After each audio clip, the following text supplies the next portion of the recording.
सो ये गाइज आज हम लेकर आए हैं क्लास 10th साइंस के 30 ऐसे इम्पॉर्टेंट अति लघु उत्तरीय प्रश्न को जो कि आपके एग्जाम में बार बार पूछे जाते हैं। अब ये जो क्वेश्चंस होंगे इनमें से 10 क्वेश्चन भौतिक विज्ञान से होगा, 10 क्वेश्चन जीव विज्ञान से होगा और 10 क्वेश्चन रासायनिक विज्ञान से होगा। हर क्वेश्चन का आपको इसी वीडियो में आंसर भी मिलेगा। तो सबसे पहले यहाँ पर हम बात करेंगे भौतिक विज्ञान के क्वेश्चंस के बारे में। जो हमारा पहला क्वेश्चन होगा वो होगा दूरदृष्टि दोष को परिभाषित कीजिए। इसको दूर करने के लिए किस प्रकार के लेंस का प्रयोग करते हैं। तो इसका जो उत्तर होगा वो होगा दूरदृष्टि दोष से पीड़ित व्यक्ति को दूर की वस्तुएं तो स्पष्ट दिखाई देती हैं परंतु निकट की वस्तुएं स्पष्ट दिखाई नहीं देती। इस दोष के निवारण हेतु उचित फोकस दूरी की उत्तल लेंस का प्रयोग किया जाता है। तो ये हमारा हो गया पहला क्वेश्चन। अब हम बात करेंगे दूसरे क्वेश्चन पर। दूसरा क्वेश्चन है नेत्र के सामंजन क्षमता से क्या अभिप्राय है। तो इसका उत्तर होगा मांसपेशियों द्वारा नेत्र लेंस की फोकस दूरी को आवश्यकता अनुसार परिवर्तित करने की क्षमता को नेत्र का सामंजन क्षमता कहते हैं। तो ये हमारा हो गया दूसरा क्वेश्चन। अब हम बात करेंगे तीसरे क्वेश्चन पर। तीसरा क्वेश्चन है स्वच्छ आकाश का रंग नीला क्यों दिखाई देता है।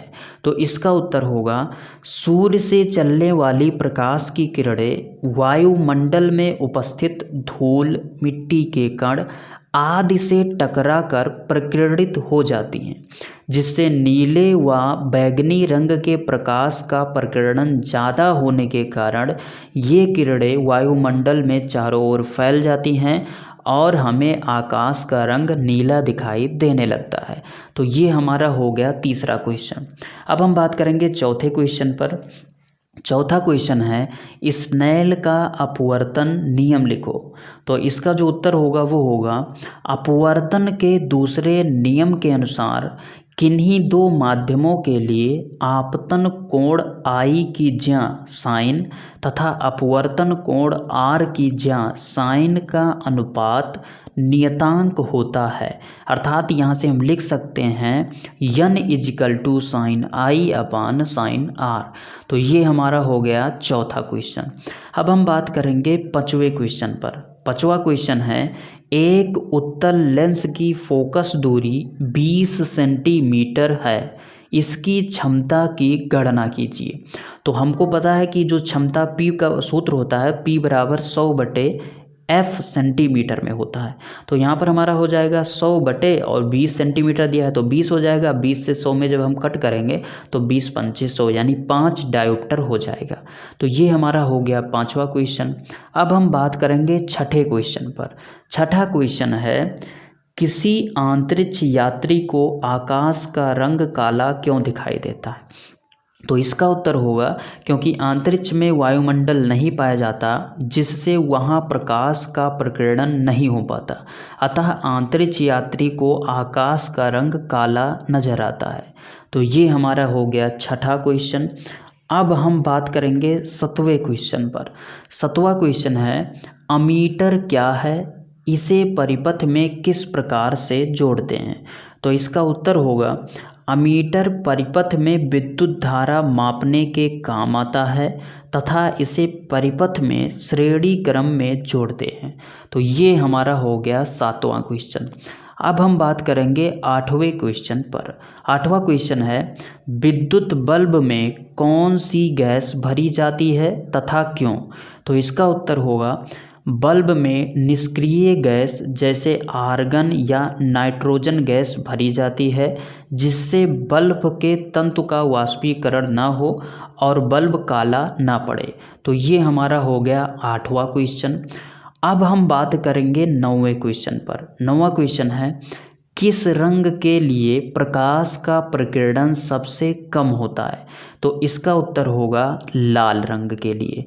उसके बाद में हमारा अगला क्वेश्चन है विद्युत मोटर का क्या सिद्धांत है। तो इसका उत्तर होगा जब किसी कुंडली को चुंबकीय क्षेत्र में रखकर विद्युत धारा प्रवाहित की जाती है तो वह उस पर बलयुग्म कार्य करने लगता है और उसी बलयुग्म के कारण चुंबकीय क्षेत्र में वह कुंडली घूमने लगती है। तो ये हो गया विद्युत मोटर का सिद्धांत। तो ये थे हमारे 10 इम्पॉर्टेंट क्वेश्चन भौतिक। अब हम बात करेंगे जीव विज्ञान के 10 इम्पॉर्टेंट क्वेश्चन के बारे में। हमारा जो पहला क्वेश्चन होगा वो होगा, लार में कौन सा एंजाइम पाया जाता है और इसका कार्य क्या है। तो इसका उत्तर होगा, लार में टाइलिन नामक एंजाइम पाया जाता है जो मंड को शर्करा में बदलता है। इसके बाद में दूसरा क्वेश्चन है, मेंडल ने अपने प्रयोग को करने के लिए किस पौधे को चुना और क्यों। तो इसका उत्तर होगा, मेंडल ने अपने प्रयोग को करने के लिए मटर के पौधे को चुना। इसको चुनने के निम्नलिखित कारण हैं, जिसमें से हमारा पहला होगा, मटर का पौधा वार्षिक पौधा है, अतः इसका जीवन चक्र छोटा होता है, जिससे कुछ ही समय में इसकी अनेक पीढ़ियों का अध्ययन सुविधा से किया जा सकता है। इसके बाद में दूसरा कारण है, मटर के पौधे में द्विलिंगी पुष्प पाए जाते हैं, अर्थात नर व मादा जननांग एक ही पुष्प पर पाए जाते हैं। इसके बाद में हमारा अगला क्वेश्चन है, पुरुष में कोई 2 द्वितीयक लैंगिक लक्षण लिखिए। तो इसका उत्तर होगा, स्वर का भारी हो जाना और दूसरा चेहरे व शरीर पर बालों का उगना। तो ये हमारा हो गया तीसरा क्वेश्चन। अब हम बात करेंगे अपने चौथे क्वेश्चन पर। चौथा क्वेश्चन है, जीवाश्म को परिभाषित करो। तो इसका उत्तर होगा, पत्थरों अथवा पहाड़ों पर प्राचीन काल के जीव जंतु, पेड़ पौधे आदि के अवशेष पाए जाते हैं। इन्हीं अवशेषों को जीवाश्म कहा जाता है। तो ये हमारा हो गया जीवाश्म की परिभाषा। इसके बाद में हमारा पांचवा क्वेश्चन है, पुष्प का कौन सा भाग फल एवं बीज उत्पन्न करता है। तो इसका उत्तर होगा, पुष्प के अंडाशय से फल तथा बीजांड द्वारा बीज का निर्माण होता है। इसके बाद में हमारा छठा क्वेश्चन होगा, डीएनए तथा आरएनए का पूरा नाम लिखिए। तो यहाँ पर जो डीएनए का पूरा नाम होगा वो होगा डीऑक्सी राइबो न्यूक्लिक एसिड, और उसके बाद में आरएनए का जो पूरा नाम होगा वो होगा राइबो न्यूक्लिक एसिड। अब एक चीज़ यहाँ पर विशेष ध्यान देना है, इन दोनों के पूरे नाम जो हैं इनके स्पेलिंग को आपको अच्छे से याद कर लेना है, क्योंकि अगर एक स्पेलिंग आपको नहीं आएगा तो आप इसके फुल फॉर्म को लिख नहीं पाएंगे। तो ये हमारा हो गया छठा क्वेश्चन। इसके बाद में सातवां क्वेश्चन है, हार्मोन्स तथा एंजाइम में क्या अंतर है। तो हार्मोन्स और एंजाइम के अंतर को लिखने के लिए सबसे पहले हम स्क्रीन को 2 भागों में डिवाइड कर देते हैं। फर्स्ट भाग में लिख देते हैं हार्मोन्स और सेकंड भाग में लिख देते हैं एंजाइम। हमारा जो हार्मोन्स में पहला पॉइंट होगा वो होगा, ये प्रोटीन, अमीनो अम्ल, स्टीरॉयड या इनके व्युत्पन्न होते हैं। उसके बाद में जो हमारा एंजाइम होगा इसमें हम फर्स्ट नंबर डालकर लिखेंगे, ये कोलाइडी प्रकृति के प्रोटीन्स होते हैं। तो ये हमारा हो गया। इसके बाद में दूसरा पॉइंट हम लिखेंगे, इसका अणुभार कम होता है, और एंजाइम में लिखेंगे इसका अणुभार बहुत अधिक होता है। तो ये हमारा हो गया सातवां क्वेश्चन। अब हम चलेंगे अपने 8वें क्वेश्चन पर। 8वां क्वेश्चन है, मास्टर ग्रंथि शरीर में कहाँ पाई जाती है। तो यहाँ पर इसका उत्तर होगा, पीयूष ग्रंथि को मास्टर ग्रंथि कहते हैं, जो अग्र मस्तिष्क के पश्च भाग में डाइएन्सिफेलान नामक संरचना के निचली सतह पर स्थित होती है। तो ये हमारा हो गया 8वां क्वेश्चन। अब हम बात करेंगे 9वें क्वेश्चन पर। 9वां क्वेश्चन है, श्वसन तथा दहन में क्या अंतर है, लिखिए। तो इसका जो उत्तर होगा, इसका उत्तर हम लिखेंगे, पहला अंतर लिखेंगे, दहन एक जैविक प्रक्रिया है जबकि श्वसन एक अनियंत्रित रासायनिक क्रिया है। तो ये हमारा हो गया पहला अंतर। और दूसरा अंतर लिखेंगे, दहन में ज़्यादा ऊर्जा उत्पन्न होती है जबकि श्वसन में कम ऊर्जा उत्पन्न होती है। तो ये हमारा हो गया 9वां क्वेश्चन। अब हम बात करेंगे 10वें क्वेश्चन पर। 10वां क्वेश्चन है, मनुष्य के मस्तिष्क का भार कितना होता है? तो इसका उत्तर होगा, मनुष्य के मस्तिष्क का भार 1300 से 1400 ग्राम होता है। तो ये हमारे हो गए 10 इम्पॉर्टेंट क्वेश्चन जीव विज्ञान के। अब हम बात करेंगे 10 इम्पॉर्टेंट क्वेश्चन रासायनिक विज्ञान के। इसमें जो हमारा पहला क्वेश्चन है वो है, कॉपर के किन्हीं 2 अयस्कों के नाम लिखो।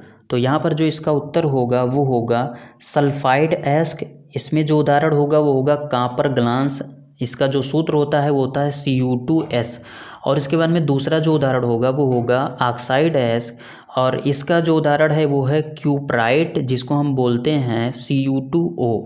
इसके बाद में हमारा अगला क्वेश्चन है, लोहे के वस्तुओं को हम पेंट क्यों करते हैं? तो इसका उत्तर होगा, लोहे पर पेंट लगाने से वायु की उपस्थिति में नमी व ऑक्सीजन क्रिया नहीं कर पाती, जिससे लोहे में जंग नहीं लगती। इसके बाद में हमारा अगला क्वेश्चन है, आघात वर्धन्यता तथा तन्यता को परिभाषित कीजिए।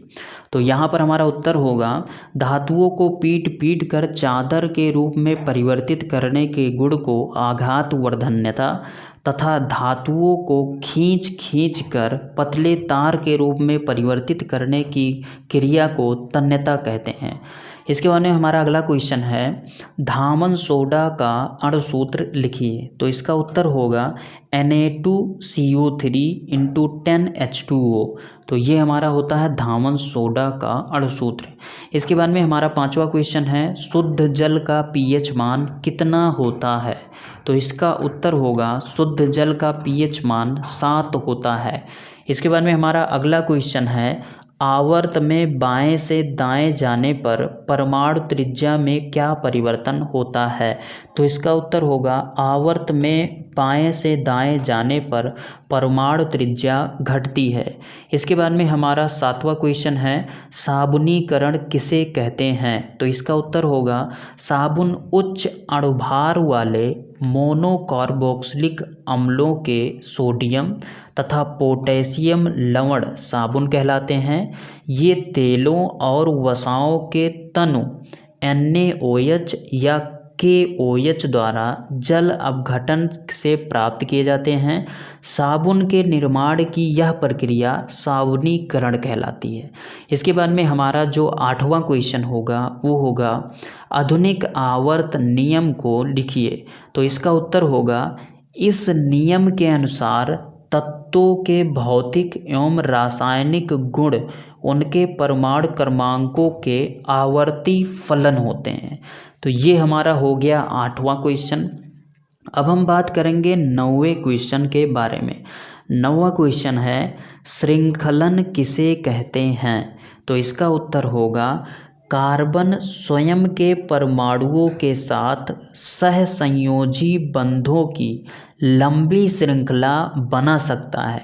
कार्बन के इस गुण को श्रृंखलन कहते हैं। इसके बाद में हमारा 10वां क्वेश्चन है, संयोजकता को परिभाषित कीजिए। तो इसका जो उत्तर होगा वो होगा, तत्वों की परमाणुओं की संयोग करने की क्षमता संयोजकता कहलाती है। संयोजकता अंतिम कोश के इलेक्ट्रॉन पर निर्भर करती है। तो ये हमारे हो गए 30 इम्पॉर्टेंट अति लघु उत्तरीय प्रश्न।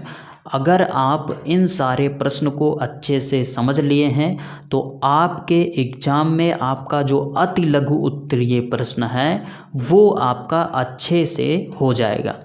अब यहाँ पर लघु उत्तरीय प्रश्न को जानने के लिए हमने डिस्क्रिप्शन में लिंक दे दिया है, वहाँ से जाकर उस पर भी इम्पॉर्टेंट क्वेश्चन को देख सकते हैं। आई होप कि ये वीडियो आप सभी को अच्छी लगी होगी। वीडियो अच्छी लगी तो वीडियो को लाइक कीजिए, और दोस्तों यदि आप नए हैं हमारे चैनल पर तो चैनल को सब्सक्राइब कर प्रेस कर लीजिए बेल आइकन को, जिससे कि आपको नए वीडियो का अपडेट मिलता रहे। तो दोस्तों बस यहीं पर दीजिए इजाज़त। जय हिंद।